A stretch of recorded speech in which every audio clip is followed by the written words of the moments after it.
Une combinaison de 7 mm d'épaisseur, des gants renforcés et des bottes. Pas question de lésiner sur les moyens. L'intervention de ce matin nécessite une protection intégrale. Je vais intervenir sur un très gros nid de frelons asiatiques avec entre 2 et 3 000 individus, je suppose. Donc voilà, on est dans l'heure qui suit le lever du soleil, il y a déjà beaucoup d'activité. En quelques minutes, après une pulvérisation ciblée, les nuisibles étourdis sont délogés. Des interventions comme celle-ci, Laurent Lay en a mené beaucoup cette année, bien plus qu'en temps normal, à cause des fortes chaleurs et des conditions météo exceptionnelles. Une moyenne de 5 à 6 nids de frelons par jour.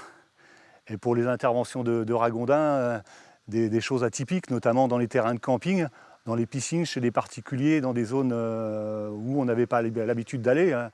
Les ragondins, sous leur apparence sympathique, ces rongeurs représentent une véritable menace. Pour les cultures de maïs notamment dont ils raffolent, mais aussi pour les berges qu'ils détruisent. Et eux aussi ont prospéré cet été, bien plus que d'habitude.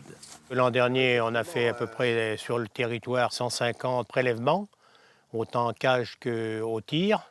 Et je pense que dans la nature, il y en a au moins 500. Et ici, en milieu rural, on constate que ces nuisibles apparaissent de plus en plus tôt. Maintenant, ça ne se limite pas au mois d'été, mais dès le mois de janvier. Un phénomène qui pourrait bien s'installer durablement dans les années à venir, à la faveur du réchauffement de notre planète.